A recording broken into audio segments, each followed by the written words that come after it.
মহামারীর পরে আসবে সানাওয়াতুজ জালাজিল, ভূমিকম্পের বছরগুলো।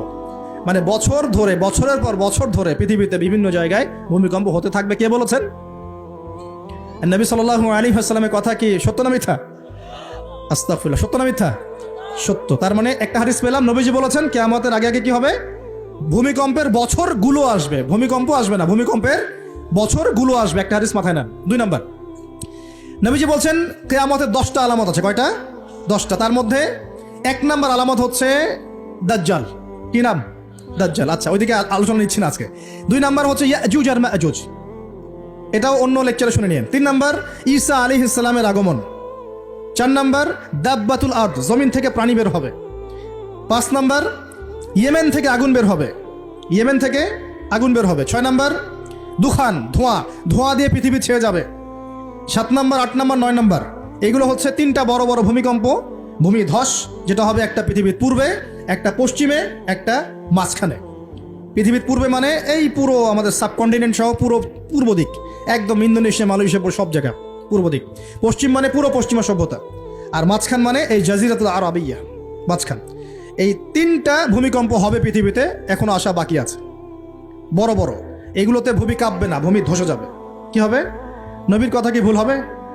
আর শেষটা হচ্ছে এই পূর্ব দিক থেকে, পশ্চিম দিক থেকে সূর্য উদিত হবে এবং মানুষের তওবার দরজা বন্ধ হয়ে যাবে। তওবা করে লাভ নাই। এই 10টা বড় বড় মধ্যে 3টা পেয়েছেন ভূমিকম্প। তাহলে পেলাম যে ভূমিকম্পের বছরগুলো আসবে। আরও পেলাম কি বড় বড় 3টা হবে, পূর্বে একটা, পশ্চিমে একটা, মাঝখানে একটা। আর কোন পাপের কারণে হবে সেটা কিন্তু অন্য আয়াতগুলোতে আমরা দেখলাম। আচ্ছা, সামনে আসেন। আবার নবীজি বলছেন দাজ্জাল যখন মানুষের রূপে বের হবে তখন সে সব জায়গায় বিচরণ করতে পারবে, কিন্তু মক্কা মদিনায় ঢুকতে পারবে না। ঠিক আছে? তো সলফে সালাহিন তারা বলছেন যে দাজ্জাল সব জায়গায় ভ্রমণ করবে। এটা এও ব্যাখ্যা হতে পারে যে সে নিজে সব জায়গায় যাবে না, বরং তার অনুসারীরা বিভিন্ন জায়গায় আধিপত্য বিস্তার করবে। ব্যাখ্যা যৌক্তিক তো? যৌক্তিক ব্যাখ্যা। এরপরে যখন সে মদিনায় ঢুকতে পারবে না, দেখবে যে এখানে ফেরেশতারা একদম খোলা তরবারি হাতে দাঁড়ায় আছে, ঢুকতে পারবে না। তখন সে মদিনার কাছাকাছি একটা জায়গায় বসতি গাড়বে, গেড়ে তার অনুসারীদেরকে আহ্বান করবে। কিভাবে? সে, আল্লাহ পাক তো তাকে কিছু ক্ষমতা দিবেন পরীক্ষা করার জন্য। সে 3 বার ভূমিতে আঘাত করবে, এতে করে ভূমি কেঁপে উঠবে এবং এই ভূমিকম্পে মদিনা থেকে যত মোনাফেক টাইপের যত মানুষ আছে সব দৌড় দিয়ে দাজ্জালের দলে যোগ দিবে। তার মানে ওই সময়ে ভূমিকম্প আসবে। আর কি? এবার নবী সাল্লাল্লাহু আলাইহি ওয়াসাল্লাম বুখারীর এক হাদিসে বলছেন, আবু হুরায়রা রাদিয়াল্লাহু আনহু থেকে বলছেন, তিনি বলছেন যে লা তাকুমুস সাআ, কিয়ামত ততদিন পর্যন্ত হবে না। এই হাদিস দুটো একটু মনোযোগ দিয়ে শুনেন। কিয়ামত ততদিন পর্যন্ত হবে না যতদিন পর্যন্ত না ইউকবাদুল ইলম, জ্ঞানটাকে উঠিয়ে নেওয়া হয়। জ্ঞান কি হয়? উঠিয়ে নেওয়া হয়। নবী আরো বলছেন ইউকবাদুল ইলম ওয়া তাকসুরু জালাজিল, এবং বেশি বেশি ভূমিকম্প না হচ্ছে। 2 নম্বর কি? বেশি বেশি ভূমিকম্প না হচ্ছে। ওয়া ইয়াতাকারাবুজ জামান, এবং সময় কাছাকাছি চলে না আসছে। এই জায়গায় আমি একটু স্টাডি করতে গিয়ে একটা অদ্ভুত জিনিস দেখলাম, যে একটা রিসার্চ বলছে, সায়েন্সের রিসার্চ বলছে যে প্রতিটা ভূমিকম্পে পৃথিবীর গতির মধ্যে একটা পরিবর্তন হয়। প্রতিটা ভূমিকম্পে পৃথিবীর গতির মধ্যে একটু একটু পরিবর্তন হয় এবং সময় সংক্ষিপ্ত হয়ে আসে। সময় কি হয়? সংক্ষিপ্ত হয়ে আসে। পৃথিবীর ভিতরে আছে, নিচে আছে কিন্তু আগুন। কি আছে? আগুনের স্তর আছে। একদম নিচে একটা ইনার কোর মানে একটা জায়গা আছে, ইনার কোর বলে। এখন সাম্প্রতিক গবেষণা বলছে যে ইনার কোর আগে যেদিকে ঘুরতো এখন তার বিপরীত দিকে ঘোরা শুরু করেছে। আল্লাহু আকবার। তাহলে এগুলো মিলে যাচ্ছে না? ভূমিকম্পের সাথে পৃথিবীর ঘূর্ণন সম্পৃক্ত এবং জামান, সময়টাও সম্পৃক্ত। তো নবী যেটাই বলছেন যে ওয়া তাকসুরু জালাজিল, বেশি বেশি ভূমিকম্প হবে, ওয়া ইয়াতাকারাবু জামান, এবং সময় কাছাকাছি চলে আসবে। অন্য হাদিসে আসছে বছর যাবে মাসের মতো, মাস যাবে সপ্তাহের মতো, সপ্তাহ যাবে দিনের মতো।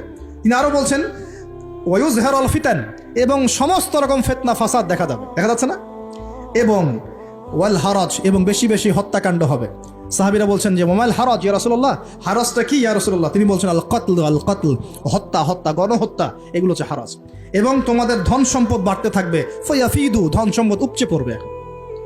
এখানেও পেলাম যে ভূমিকম্প কিয়ামতের অন্যতম কি আলামত। আরেকটা হাদিসে নবীজি বলছেন, আর 2টো হাদিস বাকি আছে আজকের মতো।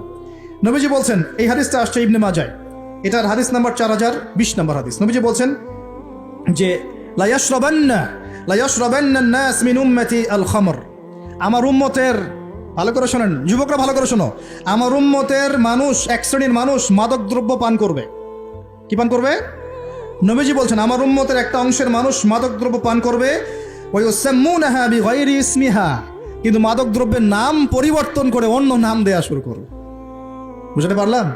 এখন কে বলে মাদক? আমরা বলি এখন হুইস্কি, রাম, আর কি ভাই, ইয়াবা, হ্যাঁ কত নাম বের হয়েছে।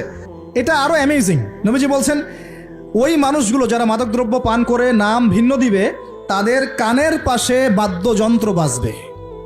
এখন কানের পাশে বাদ্যযন্ত্র বাজে কিভাবে? তোমার ব্লুটুথ আর ইয়ারফোন দিয়ে। বুঝতে পারো নাই মনে হয়? এইভাবে শব্দ আসলো কিভাবে হাদিসের মধ্যে? নবীজি এভাবে শব্দ প্রয়োগ করলেন কেন? যে ওয়ায়ুযাফু আলা রুউসিহিম বিল মাআজিফ, তাদের মাথার পাশে কানের পাশে বাদ্যযন্ত্র কেমন করে বাজবে? তোমার কানের ভিতরে ঢুকানো আছে বাদ্যযন্ত্র, আছে না? এই যে এটা এই জামানার সাথে সম্পৃক্ত। ওয়াল মুগান্নিয়াত মানে হচ্ছে ওই গায়িকা নর্তকী, এবং তারা গায়িকা নর্তকীদেরকে নিয়ে সময় কাটাবে। আল্লাহ পাক তাদেরকে শাস্তি দিবেন কিভাবে?